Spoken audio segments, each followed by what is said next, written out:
For decades, Saturday morning meant one thing for kids: cartoons. You'd wake up early, pour a bowl of cereal, and claim the TV.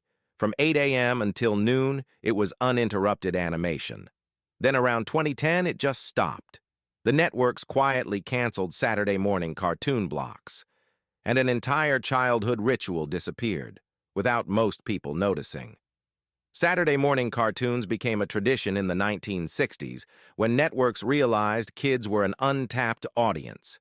Shows like Scooby-Doo, The Jetsons, and Looney Tunes dominated weekend mornings. By the 80s and 90s, it was a fully established ritual. What's interesting is how structured it was. You knew the schedule. Certain shows aired at certain times. You'd plan your morning around what you wanted to watch. If you slept too late, you missed your favorite show. No DVR, no streaming, no second chances. Here's where it gets complicated. The ritual wasn't just about the cartoons. It was about autonomy. Saturday morning was when kids controlled the TV. Parents slept in. You made your own breakfast. For a few hours, you were in charge. And this is the detail that stands out most. The end came gradually. Cable channels like Cartoon Network and Nickelodeon offered cartoons 24/7. Why wait for Saturday when you could watch any time? Broadcast networks saw ratings drop. Advertisers shifted budgets. What people don't realize is when it actually ended.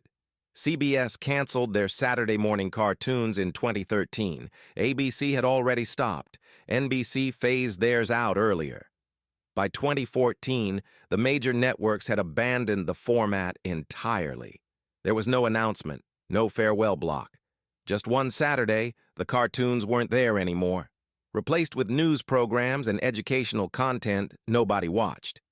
For kids born after 2005, the concept sounds strange. Why would you wait for a specific day to watch cartoons? But for millennials and Gen X, Saturday morning cartoons were foundational. The routine was irreplaceable: waking up without an alarm, racing to the TV before your siblings, the commercials for toys you'd beg for, the anticipation of new episodes. Streaming offers more content and more control. But it killed the communal experience, the knowledge that millions of kids across the country were watching the same shows at the same time every Saturday. Today, networks occasionally try to revive Saturday morning blocks. They never last. The culture that supported them is gone.